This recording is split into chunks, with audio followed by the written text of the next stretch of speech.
के अत्याचार को मैं मिटाऊंगा और इस धरती पर जितने राक्षस हुए हैं सबका मैं संहार करूंगा। तब सभी देवता लोग चले आए। अब राजा परीक्षित कहने कि महाराज जदू वंश में भगवान श्री कृष्ण कैसे चले आए? तो साधु बाबा जदू वंश जानता नहीं कहां से भाई, सब ब्रह्मे के जड़ से। एगो पेड़ के जड़ एगो बा, ओइमे दाढ़ी को बा अनेको होई, डारी में टहनी को बा अनेको होई, ओ टहनी में पाता को बा अनेको होई। तो पूरा संसार के सृष्टि जौन बा ब्रह्मे के जड़ से चलल बा। अब हमरा दिन में बतौनी है ब्रह्मा के लड़का मरीची, मरीची का कश्यप, कश्यप के सूर्य, तो सूर्य वंश हो गई।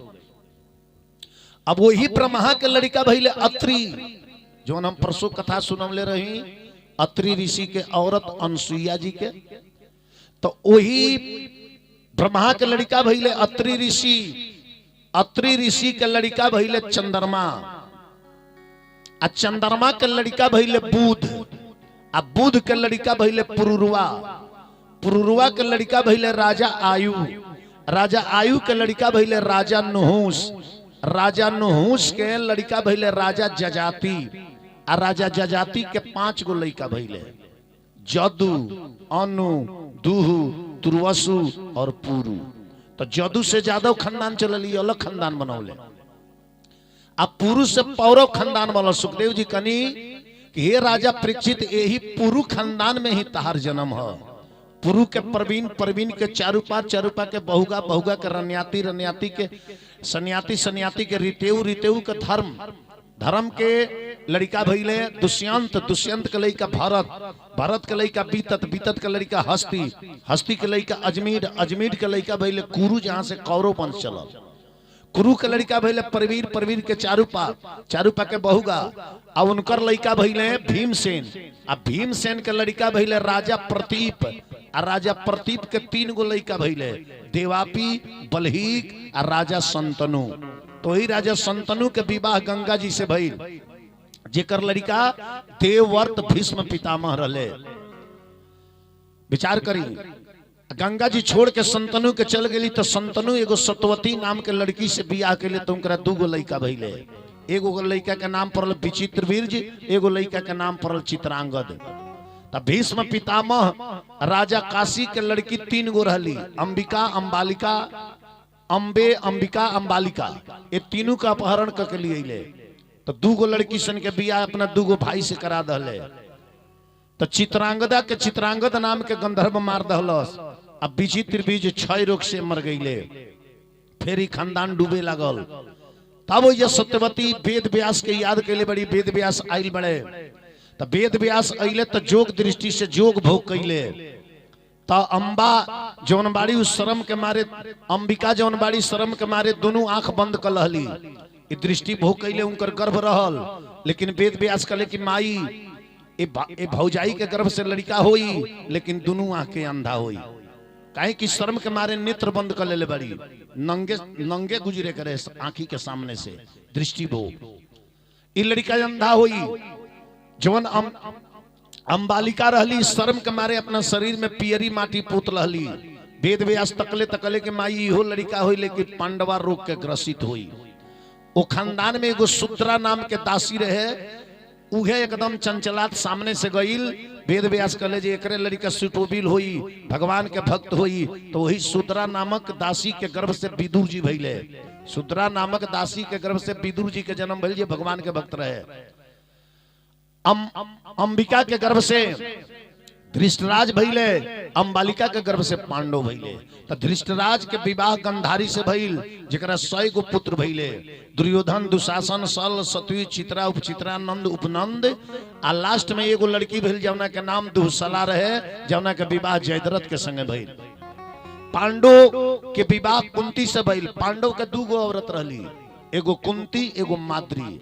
पांडव के ओरिजिनल लड़का 1 जना रहले, 5 जना में 1 जना पांडव के ओरिजिनल लड़का रहले, जेकर नाम नकुल जी रहे।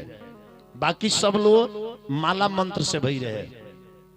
कुंती के बियाह भइल तो कुंती बचपन में ही दुर्वासा ऋषि के सेवा कैली। कुंती कुमारी कुंत भोज के दुलारी रहली सुंदर स्वरूप रहे उमर नदनवा अकिल ज्ञान जब भइली सयान तब करे गईली ऋषि दुर्वासा के पूजनवा होई के मगन मन कैली पूजन तब ऋषि बाबा देले भारी हो वरदानवा आ जेकरा के मनवा में ध्यान धरबू बबुनी ओकरा से पूरा होई तहार अरमानवा।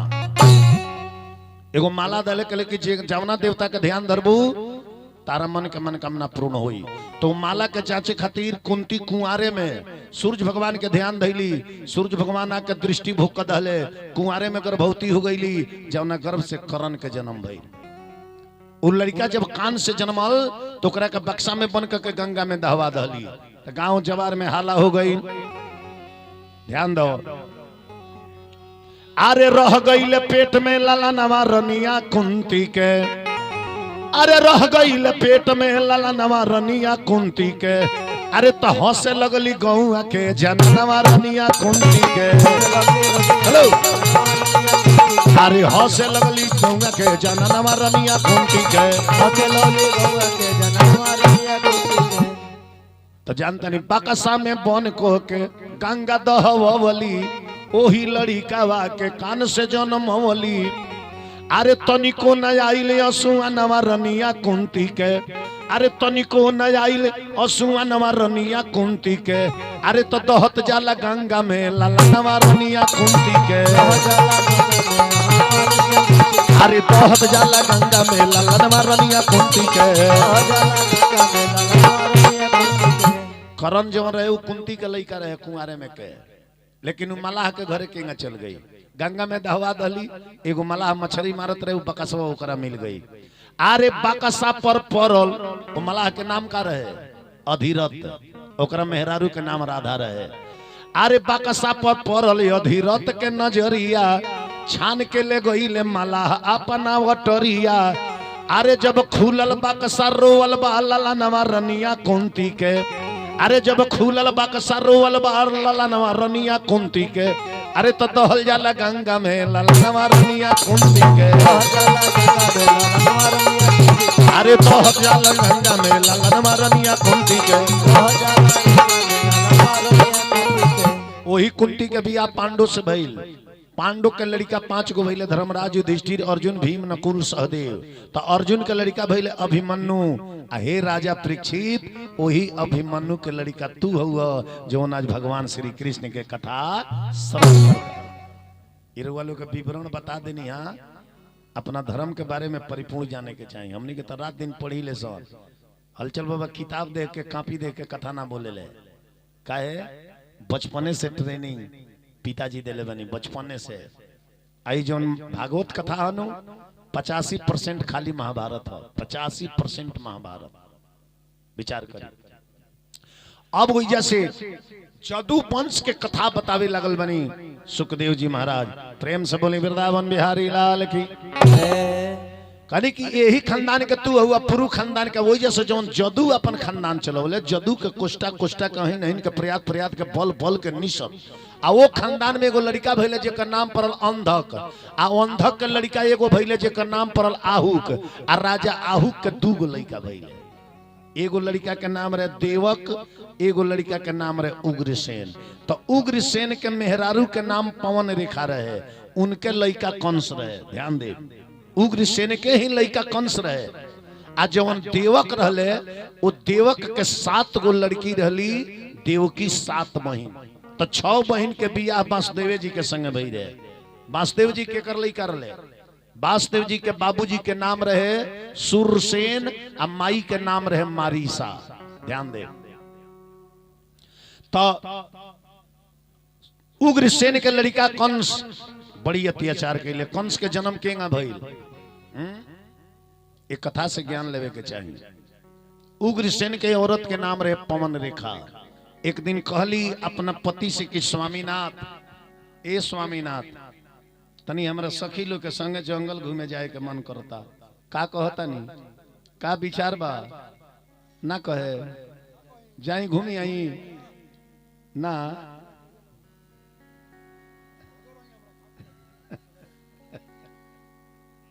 रीलवा का तो मने नहीं करत।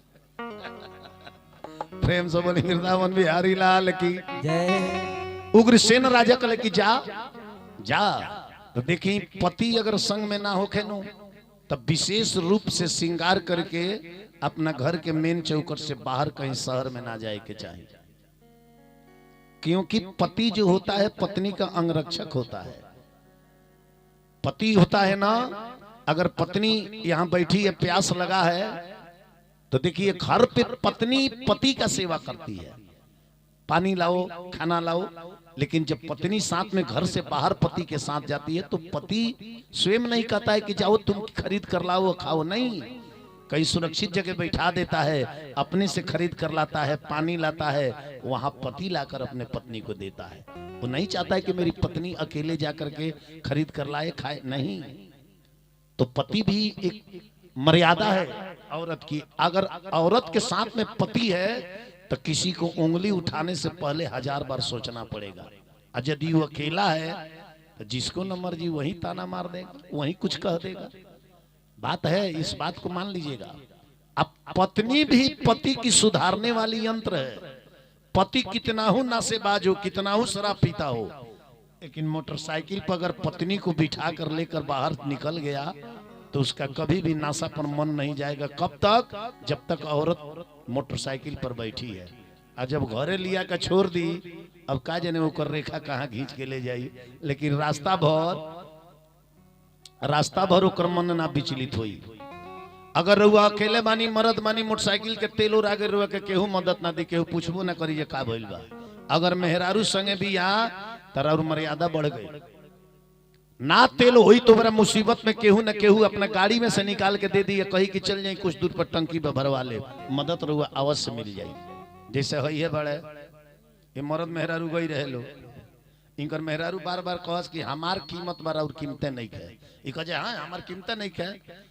तो गईली इनकर मेहरारू टेम्पू वाला से पूछ लीजिए, भाई हमको बांका मोड़ जाना है, क रुपया लीजिएगा? कल जी 250 250 रुपया लेंगे। तब मौगी कल जी अगर हिया के हमारा संग में चले तो 1 रुपया ले। कल जी 1 रुपया ना, उतना ही में लेकर चलेंगे। तो पत्नी कहता रही देख ली राउर कोनो कीमत बा, हम जाता नहीं बैठ के 250 मंगला सा, और रउआ का कहता जे फिर ये चल चार कर सन ऐसन कबो कबो। तो देखी अकेले गईली जंगल घूमे, अब पूरा सिंगार पटार करके गईली, सिंगार पटार करके गई बड़ी कि काग पंख सा केस माथ के केसर दे के लट बनल, आ जाल बिनावल बा मोतियन के गुच्छा में जाके चपकल, जाल बिनावल बा मोतियन के गुच्छा में जाके चपकल, आ नागिन भी बेहोश भइली जब चोटी कमर तक लटकल। पूरा सिंगार करके चलल बड़ी। देखी केंगा अरे पेन्हे रे चुनरी, पेन्हे रे मुनरी, अरे पेन्हे गहनवाना, तो देखी चल भइली सखियन के संगवा घूमे खातिर बनवाना।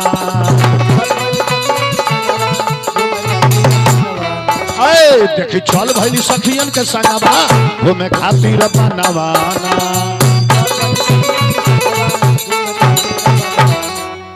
घर से बाहर निकली अकेले, सेंट लगा के मत निकली, ये पूरा सजावट करके निकल रही कि आजर पाजर इतर लगवली सुंदर रूप सजाली हली, आजर पाजर इतर लगवली सुंदर मन सजाली हली, आजर पाजर इतर लगवली सुंदर रूप सजाली हली। अरे चम चम चम के हई लीला का बिंदिया, अरे उनकर काला नये नवाना, तो देखी चल भइली सखियन के संगवा घूमे खातिर बनवाना।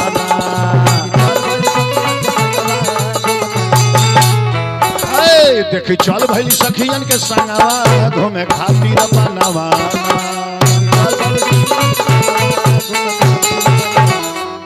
सखीलो के संगे जंगल में घूमे गईली, आ वो जंगल में के रहे एगो दुर्मलिक नाम के राक्षस, ओकर नाम का रहे दुर्मलिक। रानी के सुंदरता देखलस नु तो मायावी दानव रहे, माया से केहू के रूप बना ले। तो का कैलस राक्षसवा जे रानी के पति के रूप बना लहलस, रानी के पति के रूप बना लस, राजा उग्रसेन के रूप बना लहलस। आ रानी से जाके कहलस रानी आज बड़ा सुंदर लागत रू। उनका के जाल में फंसा के अब रानी ओकर विरोध ना कैली, काहे कि कहली कि महाराज रहुए हमरा के आज्ञा देनी है कि जंगल में जा, हम अबे आवत तनी तले रहुआ चलिए नी पीठी पर। कहले जे हम तार सजावट देखनी है तब मन मुग्ध हो गईला। आइल उनका के बात के जाल में फंसा के राक्षस रानी के संग धोखा कर दहलस। आ धोखा कैला के बाद जब ओरिजिनल रूप में आइल तो रानी ओकरा के श्राप देवे खातिर तैयार भइली। तो राक्षसवा हाथ जोड़ के खड़ा हो गई, कलश की सुनाओ तार गोदी सुन देख के हम ऐसा काम कैनी हा, केहू से कहिया मत, तारा गर्भ से ऐसा पुत्र होई कि ये पुत्र के मारे खातिर स्वयं नारायण के आवे के परी संसार में ओकरा के केहू जीत ना पाई। अलोप हो गई। अब रानी अपन अपन माने गलती अब केकरा से कहस। अइली सखी लोग पूछल कि सखी कहाँ चल गई है इतना देर? कली ये सखी एगो बानर आई रहा, बड़ी बदमाश रहा, लागल लखेदे हम लगनी भागे देखे केस बिखर गई बा, बाली टूट गई बा, छुपा लली, रजो से ना बतौली। समय आयल 10 महीना वो गर्भ रहल। 10 महीना के बाद वो गर्भ से जानतनी के कर जन्म भई।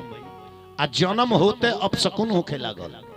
अपशकुन का अगर रहुआ घरे लड़का जन्मल बा वो जन्म के समय में सियार बोले लगल, कुकुर रोवे लगल, बुझी जो लड़का बड़ी अत्याचारी हुई, वो खानदान के नाम डुबा दी। अरे कौन सा जन्म के दिन ये भैया, अरे कौन सा जन्म के दिन ये भैया, तही दिन ही में अनहरिया छा गईले।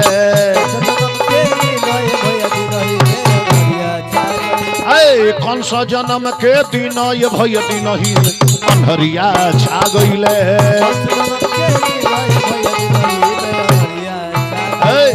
तो कौन सा जन्म के दिन ये भैया, दिन ही में अनहरिया छा गईले। तो धरती कपली नागिन हंसली, धरती कपली नागिन हंसली, तो खलनायक एगो आ गईले।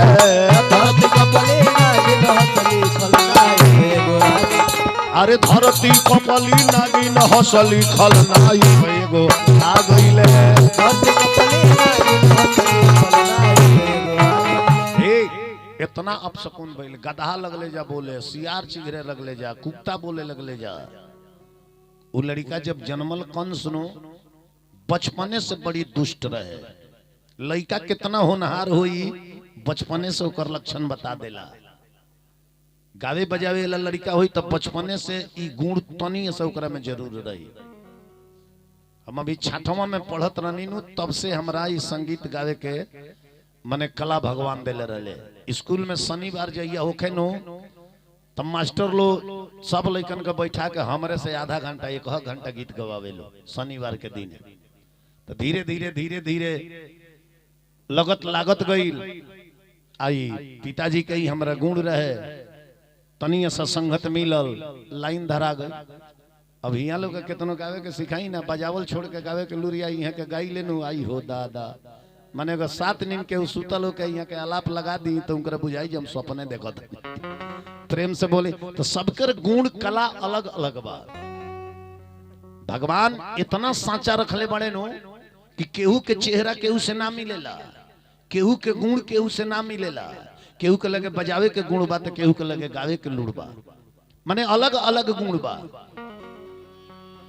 कि प्रभु हवान सुपर फाइन, ध्यान दे, प्रभु हवान सुपर फाइन, आरे काम ऑनलाइन करेले।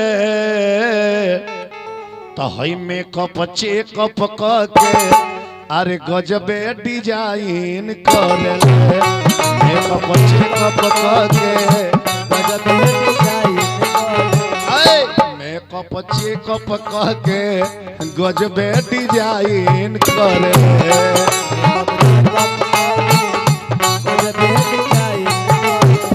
हो प्रभु हवान सुपर फाइन, काम ऑनलाइन करेले। त मेकअप चेकअप करके गजब डिजाइन करेले। मेकअप चेकअप करके केहू के चेहरा से केहू के ना मिलेला। कितना सांचा रख ले बड़े लोग कहे लो फलाना भाई लेकिन लागत तार है लेकिन तनी नकिया टेढ़ बा तनी ऐसा लगा दे लेकिन ना भगवान करस ता अलगा बाटे दुखरा हैया अलगा बाटे मुखड़ा अरे अलगा बाटे खून अलगा बाटे खून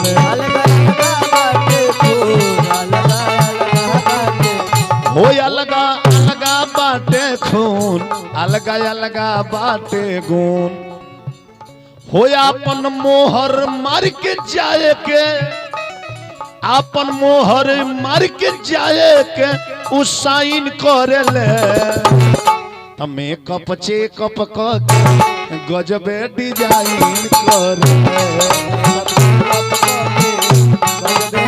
आए हो मेकअप चेकअप क के गजबे डिजाइन करे ध्यान देगा मेकअप चेकअप करके गजब है डिजाइन करेले सबकर अलग अलग गुण बा केहू के काम करे के गुण बा तो केहू के दिन भर लड़े के गुण बा तो केहू गावे के लूर बा तो केहू के पावे के खाऊं के सबके लूर ना वेला एक आदमी के थाली में दे दो जे एगो दाना बहरी ना गिरी हमरा में बेंजू वाला बाटे जे इतना भात दिला त आधा नीचे ही थरिया से गिर जाला का जे नहीं खेगा खाली हमरा ना बुझाला कहले जे यही मनु जीवा जंत बाड़े प्रेम से बोली वृंदावन बिहारी लाल की अब कौन से इतना ना अत्याचार भइल कैलाश पढ़े जाओ तो लइकन के घेट ममोर के कुआं में डाल दे बचपने से ओकर उदंडई चालू रहे सियान भइल जितना कुली दानो रले सब बलवान सबन से लड़ाई करके जीत के अपना दल में मिला लहलस जरासंध से लड़ाई कैलस वो लड़ाई में जरासंध हार गईले तो जरासंध के दू गो बेटी रहली एगो के नाम रहे अस्ति एगो के नाम रहे प्राप्ति वो दोनों लड़की सन से बियाह कैलस अब समय आयल जब राजा देवक रहले इनका 6 गो लड़की के बियाह वासुदेव जी से भई 7वां एगो बाकी के रहे छोटकी लड़की जेकर नाम रहे का नाम रहे आई बोली लो बोलो का मन नहीं क्या कर ठंडवा में छोटकी लड़की के नाम रहे देवकी नाम रहे अब कौन सोचलस जो 6 गो चाचा के लड़की एके घरे बालो तो सतों के कहे ना एके घरे कह दी कि ये संपत्ति पर चढ़ाई करिहन तो एके गो दमाद न चढ़ाई करिहन आ 2 जगह होई तो 2 गो चढ़ाई करिहन तो कहीं हम कमजोर पड़ जाए तो एके घरे एकरो का ढकेलो संपत्ति खातिर रहिहन तो एके जना न तो एक जना के तो हम तो हिने बाई से देख ले संपत्ति के लालच यही बेरा नहीं खे ओहू बेरा रहे सारा पाप के बाप के नाम है लालच जो लालच में आ गया दुनिया का कोई भी पाप कर सकता है तो इसलिए अपने हृदय में कभी लालच नहीं लाना चाहिए समय से जो प्राप्त है वही मेरे लिए पर्याप्त है समय से परमात्मा जो दे दिल बड़े नीमक रोटी समझी जी प्राप्त बात ये हमरा खातिर आज पर्याप्त बा अब पनीर के चिंता करके काहे के टेंशन करके ब्लड प्रेशर बढ़ावे के जोन मिलल बतावन खाई आराम से चादर ओढ़ के सूत जाओ सुखी व्यक्ति वही रहता है जिसके पास संतोष है संतुष्टि है वही सुखी है जिसके पास संतोष संतुष्टि नहीं है ना वो व्यक्ति जिंदगी में कभी सुखी नहीं रह सकता है सुख साधन से नहीं सुख साधना से होता है और वह के मिक्सचर मशीन की ना गई यही में मसाला पीसी है अब ओकरा के पीसे के चलावे के साधना ना होगा तो पिसाई मसाला पता चले जो अंगूरिया पिसा गई वही में तो सुख साधन से नहीं सुख साधना से होता है विचार करी अब गईल कंस तो देवकी के बियाह वासुदेव जी के संगे लगा दल सेट कर दल वासुदेव जी बरात साज के लिए ले कंस कहां के राजा रहे कंस के घर कहां रहे अरे बोले इतना भागवत सुनी ले कंस के घर कहां रहे मथुरा कहां रहे मथुरा आ वासुदेव जी के घर कहां रहे मधुबन के कगरी मंडुआडी। नंद जी के घर कहां रहे? गोकुला। राधा जी के घर कहां रहे? बरसाने। ये सब वृंदावन के अगल बगल बा। तो मथुरा जो रहे तो बड़ा राज रहे, आम बरसाने गोकुला मंडुआडी छोटा छोटा राज रहे। तो ई राज लोग मथुरा राज के ले जाके मलगुजारी देव लो। पहले छोटा छोटा राज बड़ा राज के मलगुजारी दे। तो ई कंस का के ले जे अपना बहन देवकी के बियाह वासुदेव जी के संगे लगा दहलस। बरात साज के वासुदेव जी लेके चलल बने कहा? मथुरा में।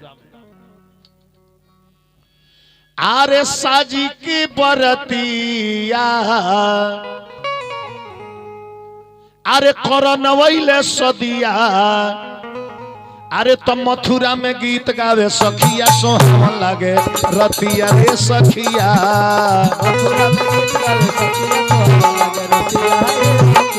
अरे मथुरा में गीत गावे सखिया सोहावन लागे रतिया रे सखिया। मथुरा में गीत गावे सखिया सोहावन लागे रतिया रे सखिया। बरात आइल मथुरा में आ देवकी वासुदेव जी के बियाह भइल। ध्यान दो। अरे वेद ये शास्त्र के अरे रीति निभाई आप वासुदेव देवकी के अरे भइले सगाई। तो मिलल बा दहेज घोड़ा हथिया सोहावन लागे रतिया रे सखिया।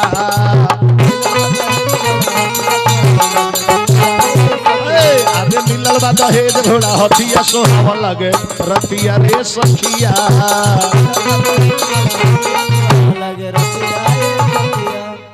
देवकी मैया के कन्यादान होता। इतना लोग बैठल बा। लड़की के कन्यादान होला नो बबुआ। बेटी के चल गईला से के कामना बेरा रोवेला। रोवे के तो सबे रोवेला, लेकिन सबसे ज्यादा के रोवेला साधु बाबा के कामना बेरा रोवेला बेटी के चल गईला से। अरे के हो जे रोवेला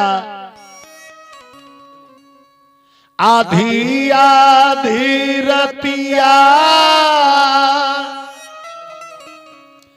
के हो रोवेला भीनो सार है के हो जे रोवेला ठीक दोपहरिया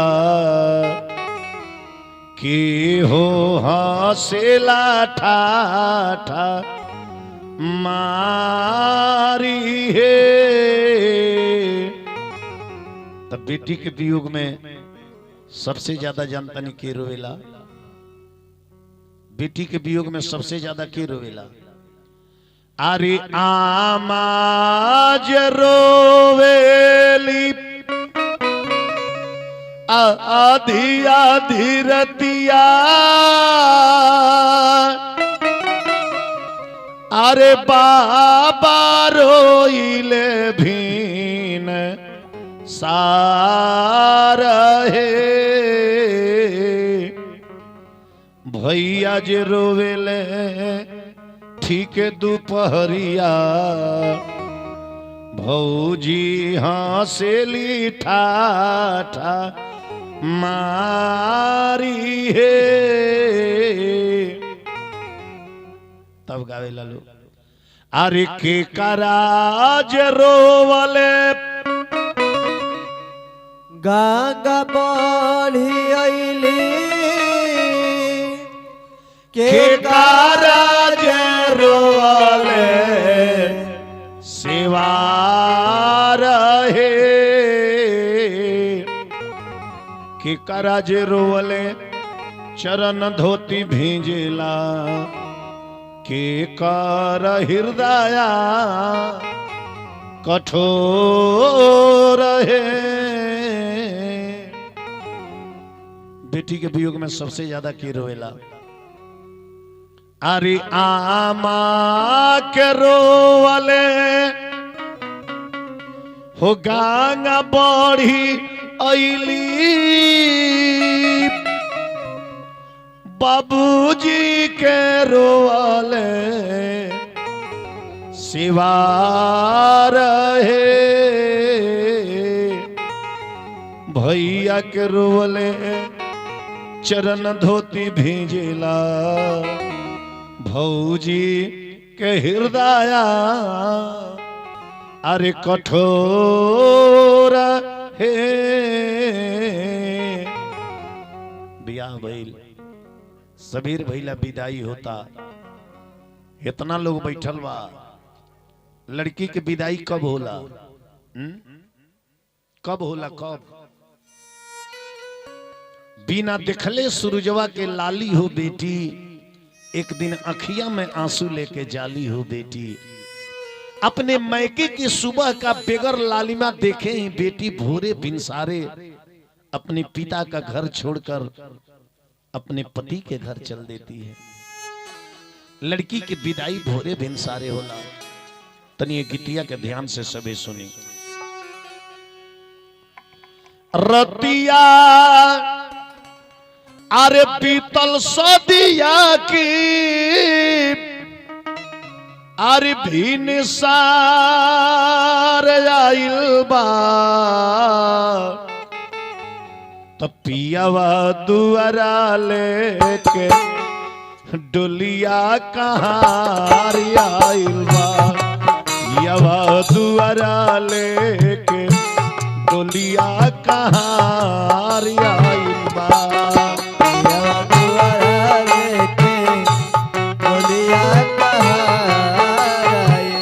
ध्यान से सुनिएगा थोड़ा इस गीत को। लड़की की विदाई भोरे भिनसारे होला। रतिया बीतल सदिया की हो भिनसारी आइल बा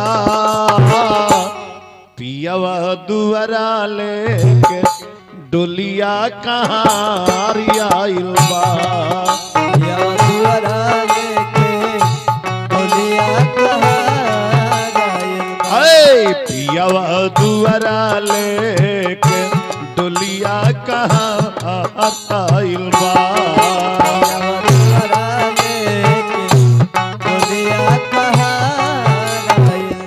ध्यान दीजिएगा आप लोग। लड़की का जब विदाई होता है तो उस परिवार में कौन ऐसा व्यक्ति है जो बेटी से सबसे पहले मिलता है। विदाई के समय वो व्यक्ति सबसे पहले मिलता है। अब मिल करके वो व्यक्ति घर के अंदर ही रह जाता है। वो व्यक्ति विदाई के समय घर से बाहर नहीं निकलता है। कोई जानता नहीं क्या है?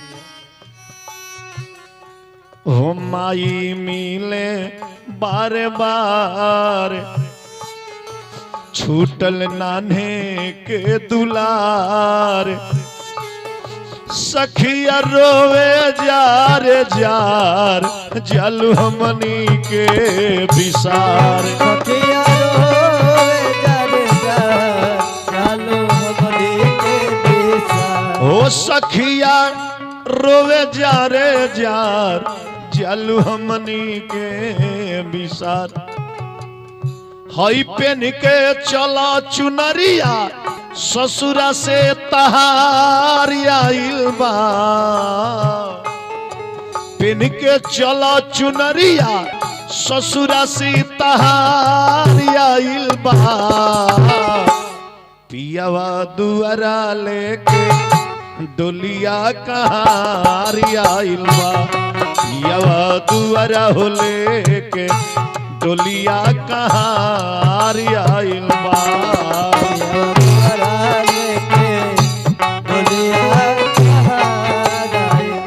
इतना लो बैठल बा तनी ध्यान से सुनो। माँ तो सबसे पहले बेटी से मिलती है। मिल करके माँ घर के अंदर ही रह जाती है।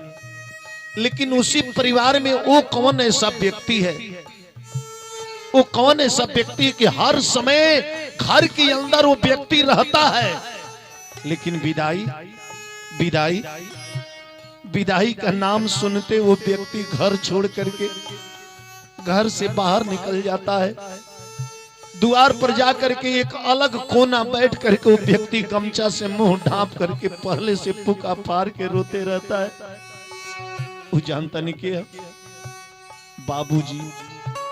लड़की के लोग घर से बाहर निकालेला, बेटी कहली हमर माई मिल गईली, हमर भैया मिल गईले, हमर बाबूजी ने खिलो तो हमर बाबूजी कहाँ बनी। बेटी देखेली कि बाप थे एगो अलग कोना बैठ के पहले से रोवत रे। बेटी दौड़ के जाली, बाबूजी के गुड़वा पर बहरा के गिर जाली। बेटी कहेली हो बबुनी बाप के नियरा जाके गिरली गुड़वा पर बहरा के। ए बाबूजी के तनो माना जाना चाहे कौनो खोटा बना। ए बाबूजी के तनो माना जाना चाहे कौनो खोटा बना। ए बाबूजी के तनो माना जाना चाहे कौनो खोटा बाना। बेटी एक गौ के समान होती है। गाय के रहुआ कसाईयों के हाथे बेच दे बनो, वो जाय से इनकार ना करिए। उसी तरह हमारी बिटिया होती है। माई बाप जेकरे संगे हाथ पाए धरा देला, बेटी ओकरे संगे अपन जीवन निर्वाह करे चल देली। ए बाबूजी कितनो मान जाना चाहे कोनो खोटा बाना। ए बाबूजी के तनो माना जाना चाहे कौनो खोटा बना। हो अखिया बरसे लागल आंसू,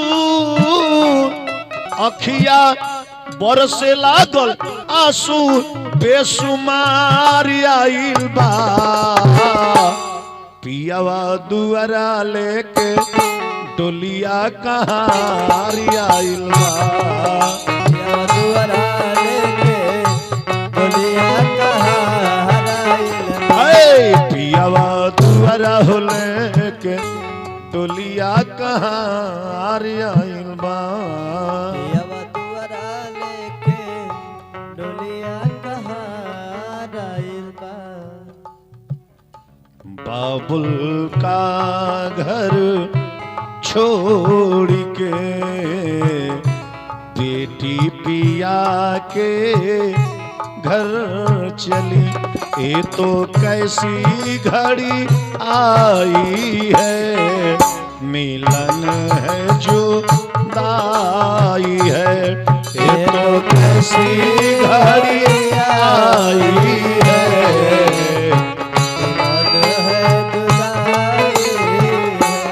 ये तो कैसी घड़िया है, मिलन है जो दाई है। ये तो कैसी घड़िया है, मिलन है जुदाई है। प्रेम से बोली वृंदावन बिहारी लाल की जय। अब देवकी माई के बियाह भइल। आ सवेरे कंस कहले कि अपना बहन के ससुरा तक पहुंचावे हम जाए। कहे कि नियम होला, भाई बहन के ससुरा तक जाला पहुंचावे। तो जान तनी कंस अपना बहन देवकी के पहुंचावे चलल बड़े रथ पर बैठा के। अरे लावा मिलावे ले, अरे कोनियावा के भाई आ होते सवेरे कोइले। अरे अपना बहिना के विदाई, अरे तल बिचही में फंस गईल बतिया। सोहावा लागे रतिया रे सखिया, तल बिचही में फंस गईल बतिया। सोहावा लागे रतिया रे सखिया। अभी आधा रास्ता में बहन के लेके गई तले आकाशवाणी हो गई, सावधान ओ कंस, जिस बहन को तुम छोड़ने जा रहे हो, इसी तेरी बहन के 8वें गर्भ से जो 8वां पुत्र होगा वो तेरा सर्वनाश करेगा। ई आकाशवाणी जब कंस सुनलस तो कहला जी जब ना बहन के पहुंचावे ले जतनी एक 8वां लड़का हमरा के फाइनल कदी त ना रोही बांस ना बाजी बंसुड़ी ना रोही है बहिना ना होई लइका ना हमरा खतरा रही त कौन का कइलस देवकी के अरे लपकी के धइले बाटे के सिया रथवा से देले बा गिराय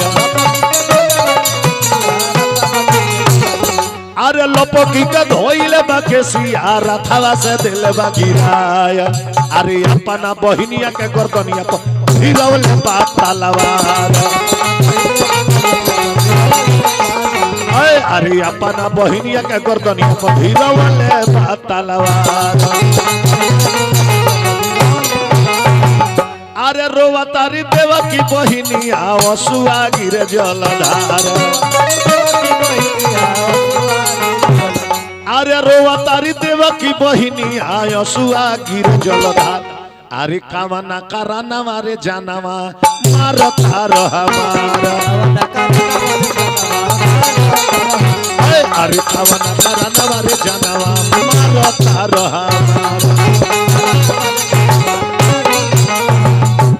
प्रेम से बोली वृंदावन बिहारी लाल की जय। पहले वासुदेव जी आके बाह पकड़ ले कले कंस तार दुश्मन ना हम बनी ना देवकी बाड़ी ताहार दुश्मन देवकी के 8वां लड़का बा 8वां लड़का हम तरह के वचन देता नहीं कि देवकी के जितना लड़का होई जन्मते हम लिया के तरह के दे देव ओकरा के जन्मते मार दी है तरह कोनो खतरा कंस कलश की हाँ ई उपाय ठीक बा कंस छोड़ दहलस फिर समय आयल कि कब लड़का होई कब ना होई हमरा के ना पता चली गड़बड़ा जाई 8 गो होखे तक के अपने कब्जा में रखो तो ले जाके बांस देवकी के जेल खाना में डाल दहलस कि अब जितना तार लड़का होई हमरा जेल खाना में होई कि ओकर सूचना हमरा मिलत रही आ गेट पर पहरेदार लगा दहलस कंस के विरोध होकर बाप कैले राजा उग्रसेन की का करता रहो जमुना बहन के रात शादी हुए आज जेल खाना में डलवावत रहो तो अपना बाबूजी के महतारी के भी हाथ में हथकड़ी पांव में बेरी डाल के आ कंस अपना माई बाप के भी जेल खाना में डाल दलस माइयो बाबूजी के डाल दलस जेल खाना में समय आइल बीतत गईल समय अरे एक मास बीतले हर दूसर मास अमरू तीसर मास 4 5 6 मास 7 औरी अरे 8 मास है इलालना 9 मास भई ले कुमार तो मामा वा दुखी तो बाटे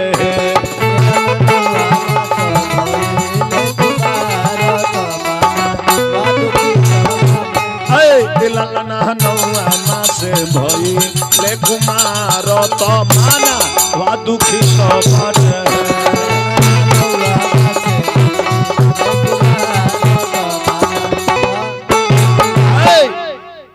जब पहिल का लड़का देवकी के भइल साधु बाबा नींद नहीं केनु आवत ना सुते के ना चाहिए कथा में पहिल का लड़का जब देवकी के भइल तब बांसदेव जी जानता नहीं का कइले अरे बांसदेव गोदी में अरे उठैले तो कौन सा लगावा अरे गइले तो कौन सा लगावा अरे गइले नुहे ए लालना देखी कर कंस जे मोहइले तो अति खुशी भइले नो है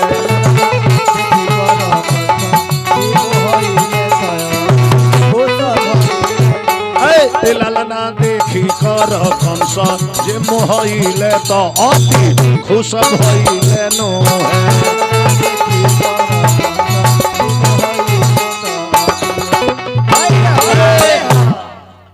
पहिल का लड़का तनी ध्यान दी हमरा कथवा पर बढ़ जाओ तनी तू सुन ल आज हाँ बढ़ जाओ जा नाना जी के समझावत रहो अपना बैठ के हाँ मैंने काम करे में बहुत फरहर बड़े बेचारू ई ना रहते तो मैंने चारू बगल छपले बड़े इहे नु दौड़ के वहू जा देख दौड़ के यहू जा देख दौड़ के नौनो जी से बतिया लो दौड़ के और जे साथ समाज आइल वहू से बतिया लो मैंने इतना फरहर होके के चाहिए ना बाबू इंसान के फरहर होके के चाहिए। एक बेर हाला होकर तो सर दे उठ के खड़ा हो जाओ। हमरा में होई बड़े जे सुतले रहिए सारा रूम में के माल लोग ढोके लेके चल जाई, इनकरा पते न चली जे का होई। ई जाते कानवा में ईयरफोन लगा ले कितनो चिल्लाई रहू इनकरा सुनाई के बा। प्रेम से बोली वृंदावन बिहारी लाल की। अब देखी पहिलका लड़का लेके वासुदेव जी जब गईले नु तो कंस के हृदय में दया आ गई। काया गई दया।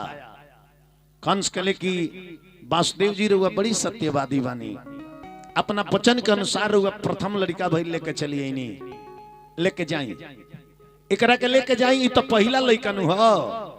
अरे हमरा के 8वां नु मारी तो हमार दुश्मन तो 8वां नु बा। ये पहिलका लड़का के लेके जाई। जैसे अभी वासुदेव जी लेके कुछ हुए दूर अभी गई रहे तले कंस के लगे जानता नहीं के आ गई। अरे बीड़ा बाजावत नारद बाबा आ गई।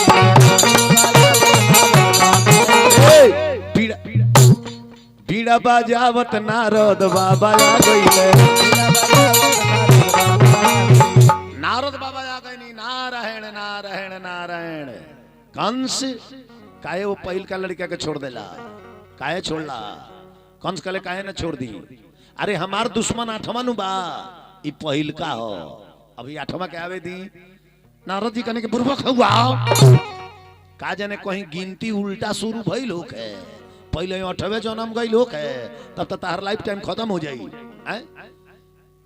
नारद बाबा का कहने की हे धरती पर 8 गो डणीर परनी 8 गो पाई 1 2 3 4 5 6 7 कनी तनी हेने से गिनबो तो हेने से कौन से गिन ले तो हेने 8 पूजल 1 2 3 4 5 6 7 हेने पूजल।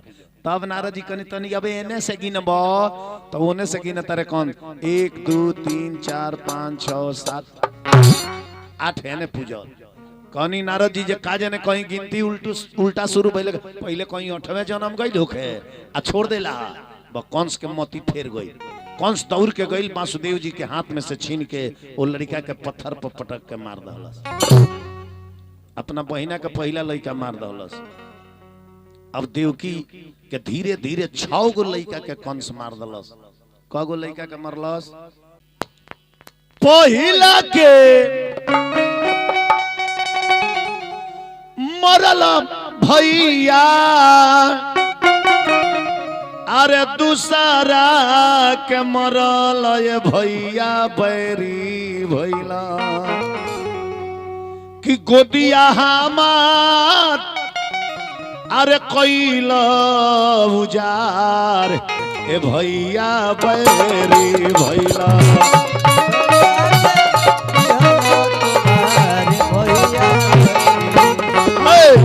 गोदिया तुम कैला उजार ये भैया बैरी भैला।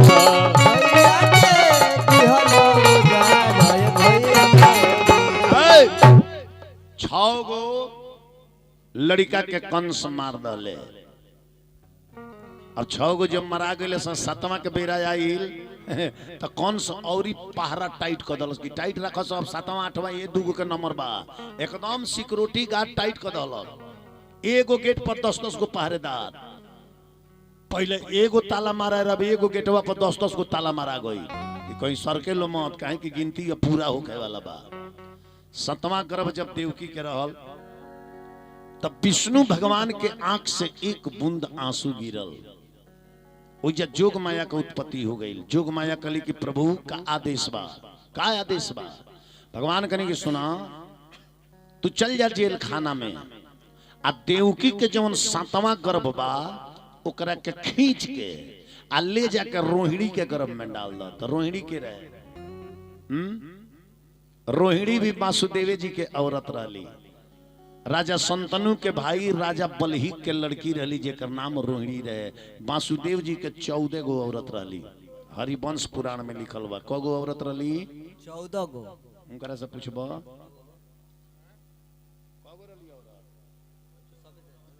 कहत रही तो सबे जानता। विचार करी तो जोग माया का कली कि 7वां गर्भ खींच के ले जाकर रोहिणी के गर्भ में डाल डाली। भगवान कने की 8वां के बेरा आई नो तो जब हम अवतार ले जेल खाना में तो उन्हें जसोदा जी के गर्भ मन न पाता क दियो आ जसोदा जी के घरे तू जाके अवतार ले लियो बस एक बाद बीच में तिगिड़ बिगिड़ केंगा करे के भाई सब हम कह देवी हमरा ऊपर छोड़ दो। अब जोग माया 7वां गर्भ न पाता क के ले जाके रोहिणी के गर्भ में डाल दली आ तले ने 9वां महीना पूजल त हाला हो गइल कि देवकी के 7वां गर्भ न पाता हो गइल। अरे गर्भ के कोनो पाका नहीं खे रउआ बिरहिया भाई लोग उत्तर प्रदेश में बिरहा में गावेला अरे राई राई राई राई राई राई राई अरे पाका नहीं खे रे भैया पाका नहीं खे रे गर्भ के कोनो पाका नहीं खे। अरे तो लागल पांच देव देव के कोनो पाका नहीं तो लागल बास देव देव की के धारी गर्भ कोनो पाका नहीं खे।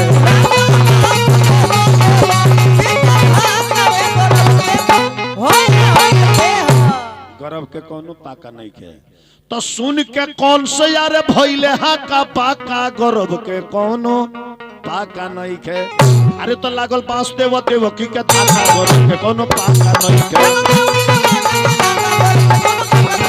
लागल बांस देव देव की के धागा गर्भ के कोनो पाका नहीं खे। 7वां ना पता हो गई अब 8वां के बेरी आई कौन सा औरी पहरादार बढ़ा दलस एकदम चौकन्ना रहे के बा। तले भगवान भादो के महीना अष्टमी तिथि बुधवार दिन रोहिणी नक्षत्र अर्धरात्रि में भगवान चतुर्भुज रूप देखौले मानी वासुदेव जी कनी के महाराज रहुआ के हमनी के हे अवतार में नहीं सब मंगले पालक रूप में आई है कनी की पालक रूप में आए लेकिन रहुआ हमरा के जेल खाना में मत रखे। रोते राती रौरा अपना मित्र नंद जी के रहे वासुदेव जी के मित्र रहने मित्र फ्रेंड हाँ ये बरा लइकवा मित्र नहीं कह सको फ्रेंड का जाने फ्रेंड वाला कहाँ से बीमारी आ गई दादा। हमनी के पढ़ी सन बीए ले पढ़नी लइका के मित्र लइका होखे लड़की के मित्र लड़की होखे कॉलेज में हो मेरा केहू के मजाल न रहे जे केहू से केहू लड़का लड़की से बात कर दे इतना कड़ाई रहे ए बेरा सिस्टम उल्टा हो गई लइकवा कहता ए मेरे गर्ल फ्रेंड है वो कहते प्लीज ए मेरे बॉय फ्रेंड है ना जाने दुनिया कहाँ जाता हमरा जात नहीं क्या सिस्टम में उल्टा हो गई बा एकदम विचार करी रहुला। अब कहानी की ठीक बा हम पहुंचा तो दे लेकिन हाथ में हथकड़ी पांव में बेरी बा इतना पहरादार लागल बड़े गेट पर 10-10 को ताला मारल बा ई किंग हम लेके जाए। भगवान कनी रहुआ चिंता मत करी सब व्यवस्था हो जाई। भगवान के अवतार लेवे से पहले वासुदेव जी के हाथ से हथकड़ी पांव से बेरी टूट गई आ जितना पहरादार लो रहे सब लो सूत गई पहरा करतनी बात लो भूल गई आ 10 ताला अपने मन खुल गई। अब भगवान बालक रूप में आईनी जेल खाना में वासुदेव जी सूप में उठौले बनी सूप जौन फटकल जला देखले बनी तो सूप कहाँ से आई जेल खाना में होला सूप बर्तन सब होला ओई में चाउर फटकाला राशन बनेला कैदी लोग के खियावल जाला इकुली अर्तन बर्तन रहेला तो वही सूप में उठा लहनी आ लेके वासुदेव जी चल दिले बनी। तो देखी एगो गीत में हम कृष्ण भगवान के मथुरा से गोकुला पहुंचावतनी तन ध्यान से सुने लो। एगो गीत में जेल खाना में से एक बेर गोकुला देखिए गीत में भाव का बा अरे अपना लाला नवा के अरे गोदी में उठवले बाड़े अरे अपना लाला नवा आके अरे सुपा में उठवले बाड़े आ धोइले बाड़े पतली टगरिया रे बरिया धोइले बाड़े पतली टगरिया रे बरिया धोइले बाड़े पतली कगरिया रे बरिया भइले बारे पतली कगरिया रे बरी रतिया अनहरिया रहे आरे गरजे बदरिया से आरे चम चमके बिजुरिया रे बरिया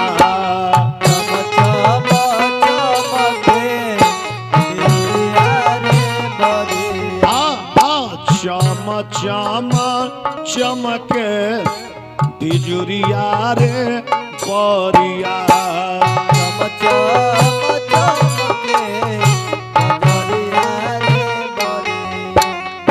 जमुना कगरिया गईले जब वासुदेव बल करिया से अरे तेज बहे जमुना के लहरिया रे बरिया तेज बहे जमुना के लहरिया रे बरिया मथुरा एह पार रहे आ गोखुला जमुना जी के ओह पार रहे आ ओह पार जाए के बाद आ सब लोग जानता कि आकाश से बारिश होता लेकिन कृष्ण भगवान के शरीर पर एक बूंद पानी ना गिरे काहे ना गिरे सूप में कोनो ऊपर से आड़ होला नानू होला सूप तो खुला रहेला तब एको बूंद पानी काहे ना गिरे जानता नहीं काहे ना गिरे आरे परत रहे बुनिया जानता सब दुनिया से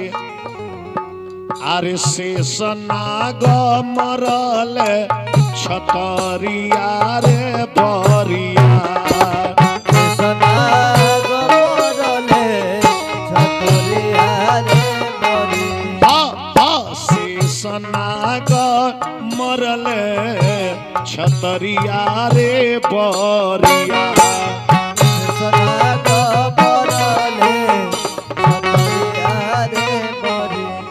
जब वासुदेव जी जमुना जी में प्रवेश कर गई नी तो जमुना जी खुश हो गई।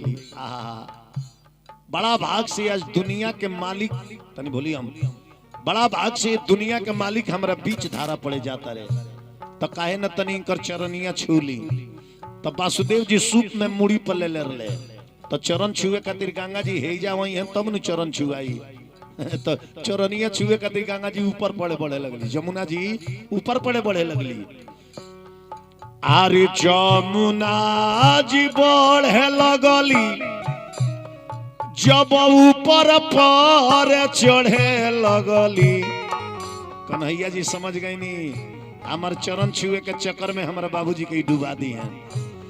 आरे जमुना जी बढ़े लगली जब ऊपर पर चढ़े लगली तले कृष्ण लटकवले चरनिया रे बरिया कृष्ण लटकवले चरनिया रे बरिया अरे कृष्ण लटकवले चरनिया रे बरिया कृष्ण लटकवले चरनिया रे बरिया जमुना जी भगवान के चरण छू के एकदम नीचे चल गई आ तब वासुदेव जी आई बड़े कहा वहां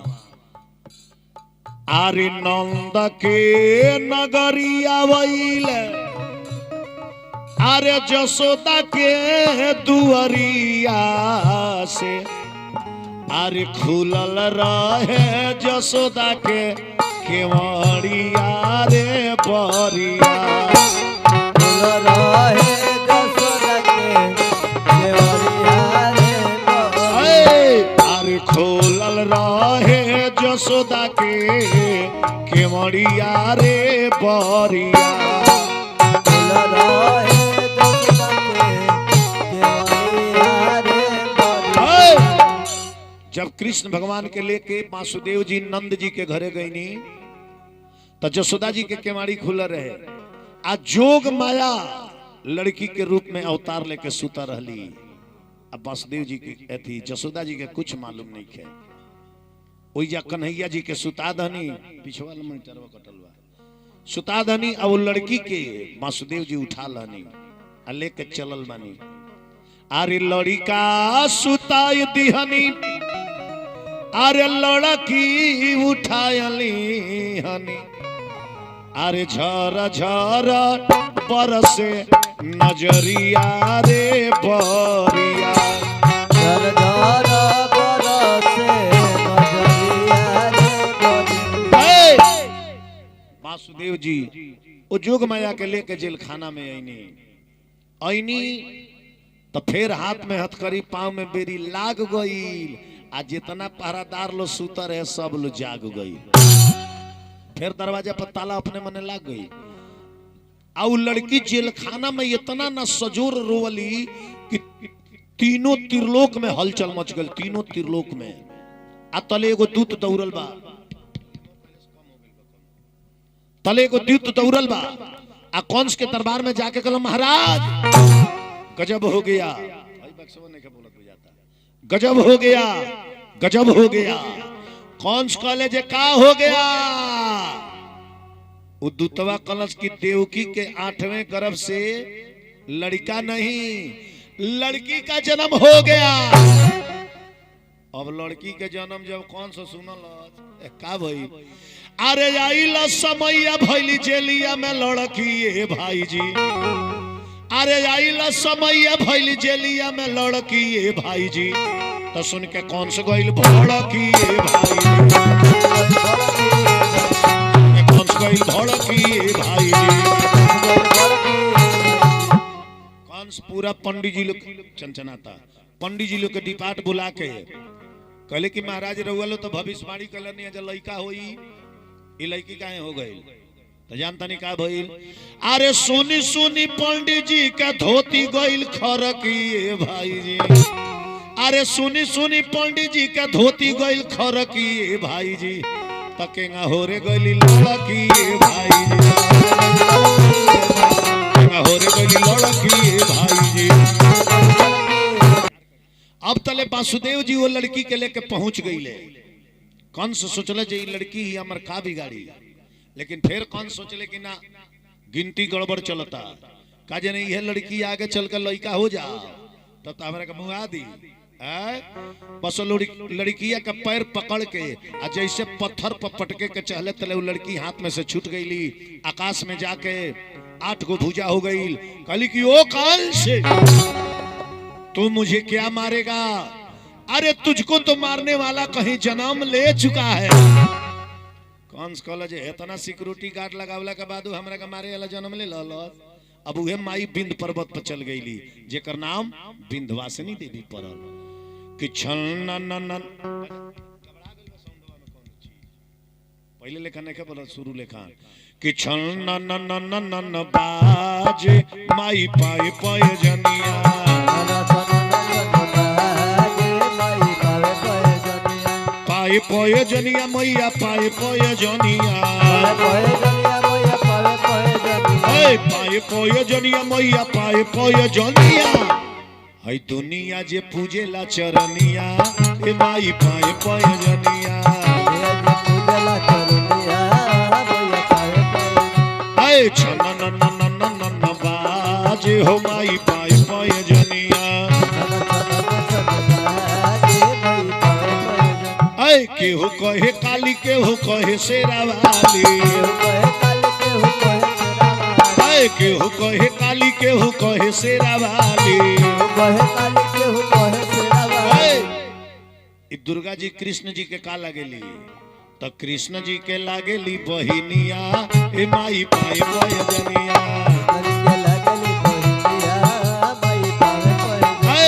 कृष्ण जी के लागेली बहिनिया ए माई पाए पाए जनिया अरे हल चलो बाबा आज भजन हो गावेले अरे आई बिंदुआर में ई भजन सुनावेले ई देवी जी चंचनाता टोन ज्यादा हो गइल बा ए कंस के का लगेली तो कंस के लागेली भगिनिया ए माई पाए पाए जनिया कंस के लागेली सके लागेली भगिनिया हो माई पाए पय जनिया प्रेम से बोली सच्चे दरबार की जय। आज के समैया की जय। कृष्ण कन्हैया की जय। कामधेनु गैया की जय। एने के बातें ने रहल। अब आई है ने जब सबेर भइल तो नंद जी के घरे हाला हो गई कि जसोदा जी का लड़का भइल बड़े, जसोदा जी का लड़का भइल बड़े, पूरा हाला हो गई। भगवान कृष्ण के अवतार भइल बा। दू चार गो फुलौनों में से फोड़ दियल जा, फोड़ल जाला कृष्ण जी के जन्म होला तो। हाँ जेकरा बुझाओ जे भगशाली होई ओकरे भेटाई, यही सामने गोंगा बनवाई ले सो इनकरा के देना जी दू चार गो थुथुने से फोड़ दिया नी, फोड़ दो तुम दो तीन को देखी ना तो पूरा बाजारे लेके बैठ गई।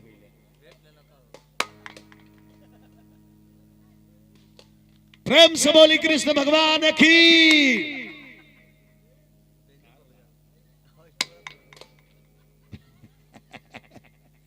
चली पूरा हाला हो गई ना बबुआ। चॉकलेट कहाँ बा? छीटल जाओ। कहाँ आइल बा? आइल बा कि घरे बा? घरे बा यही जाइल बा तो छीटा आओ। अब का अरे हाला भइल बा हो सोर भइल बा, हाला भइल बा हो सोर भइल बा। हमरा नंद जी के भइल कुमार में हाला भइल बा। हमरा नंद जी के भइल कुमार हो या गनवा में हाला भइल बा। अरे सासो जी आई हो देवता मनाई, देवता मनाई हो देवता मनाई।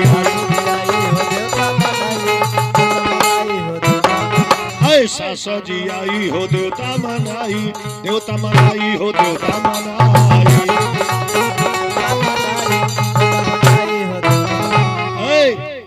ननदो मांग तारी सोनावा के हार, हो नंदो मांग तारी सोनावा के हार, नवा में हाला भइल बा। गंगा बढ़ी आईली सेवारवा दही के, अरे घाटे लागल हे ए लालना। रखदा बाबू ए लालना कवनमा से कृष्ण जी हो जा नमनी महलिया होला सोहर है।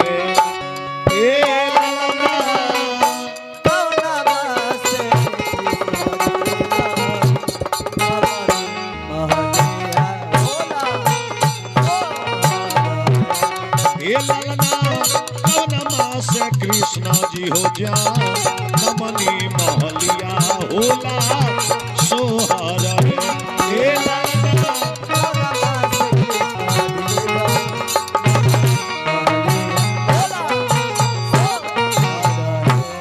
यही सोहरवा के हमनी की कमाई बहन लोग आवेला।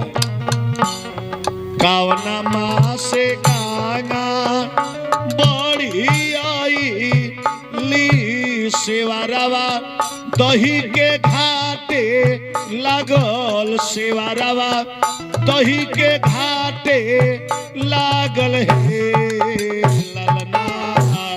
कवना माँ से गाना बढ़ी आई सेवारवा दही के घाटे लागल, सेवारवा दही के घाटे लागल ए लालना। कावना हो माँ से कृष्ण जी जनम नी महलिया होला सोहर है। ए लालना कावना माँ से कृष्ण जी जनम नी महलिया होला सोहर है। सावन मास गाना बढ़ी आई ली सेवारवा दही के घाटे लागल, सेवारवा दही के घाटे लागल हे ललना।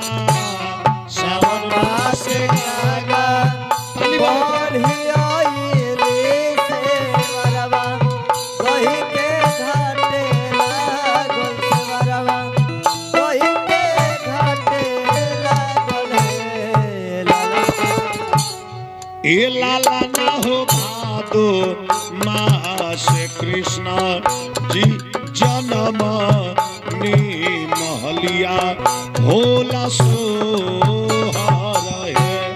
ए लाला ना भादो मास कृष्ण जी जन्म नी महलिया होला सोहर है। ए लाला ना हो भादो मास कृष्ण जी जन्म नी महलिया होला सोहर है। ए लाला ना भादो मास कृष्ण जी जन्म नी महलिया होला सोहर है। ए बबुआ कहवा में जन्मे बबुआरा मत कहा वा कन्हैया जन्मे कहा वा कन्हैया जन्मे हे ललना कहवा में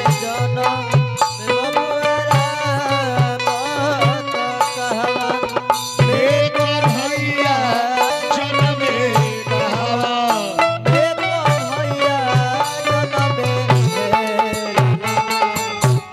ए लाला ना हो कहवा में नी गणेश जीत तीनों हरावा सोहर होला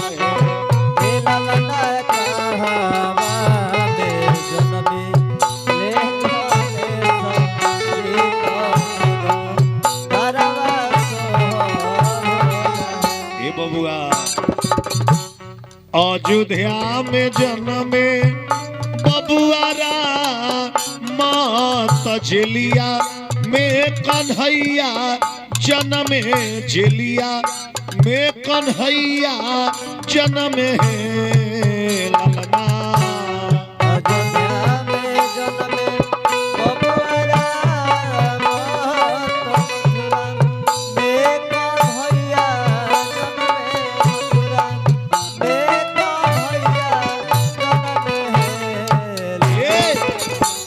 ए लाला ना हो पर्वत पर जन्मे नी गणेश जीत तीनों हरवा सोहर होला है।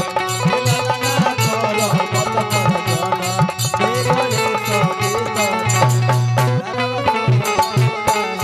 ए लाला ना पर्वत पर जन्मे नी गणेश जीत तीनों हरवा सोहर होला है।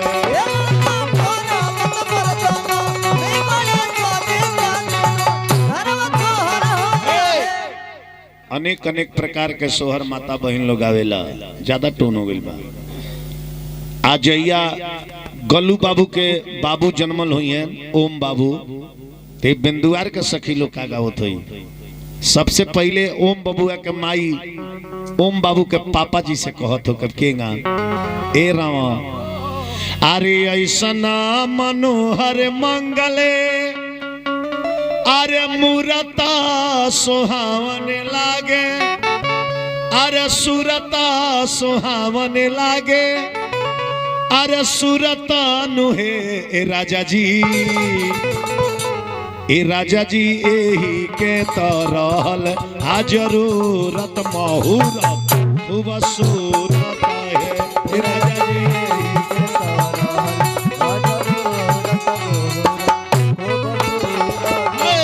के राजा जी यही के तरहल हाजरूरत महूरत खूब सूरत है।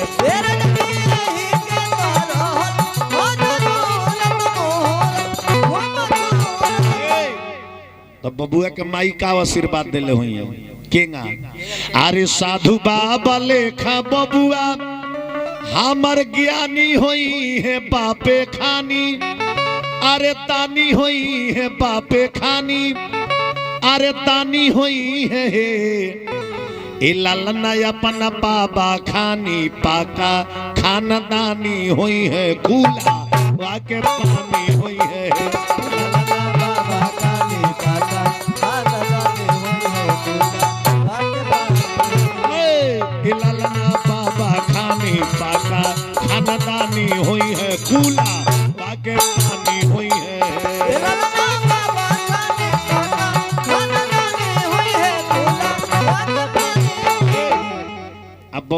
पांचों जनी फुआ लुआई तो उ लोग का आशीर्वाद देले होई। ओम बाबू के फुआ लुआई होई तो सबसे छोटकी फुआ कहत होई है अरे बबुआ हमारा ई तो जीएम होई है नाना ई तो अरे डीएम होई है नाना ई तो अरे डीएम होई है ए लाल नहीं द के सीतारा बाबू हमर सीएम होई है देसा वाके पीएम होई है ए ललना ही के सीतारा बाबू पीएम होई है वाके पीएम होई है ए लाल नहीं द के सीतारा बाबू सीएम होई है देसा वाके पीएम होई है ए ललना ही के सीतारा बाबू पीएम होई है देसा वाके पीएम होई है।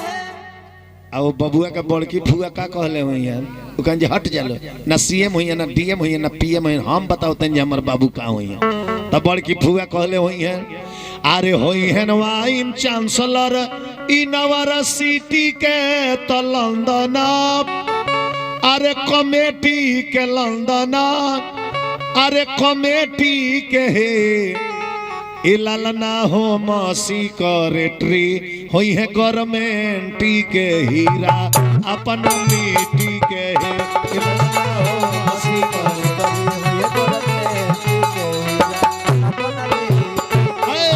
लालना हो मसी करेटरी होई है गवर्नमेंटी के हीरा अपन मिट्टी के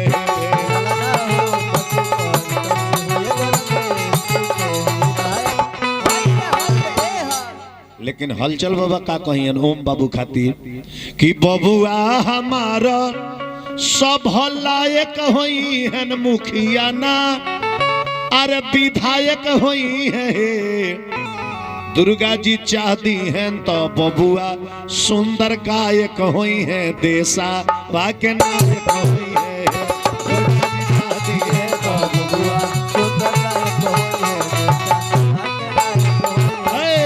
दुर्गा जी चाहती हैं तो बाबू सुंदर गायक होई है सब गुण लायक होई है दुर्गा जी चाहती है तो बाबू सुंदर गायक होई है ये दुर्गा जी चाहती हैं तो बाबू सब गुण लायक होई है ऐसा वाके नायक होई है दुर्गा जी चाहती है तो बाबू सुंदर गायक होई है। प्रेम से बोली वृंदावन बिहारी लाल की जय। भगवान श्री कृष्ण के बिहान भइला सिर्फ सोहर गावल गई। आज के कथा यही जाता।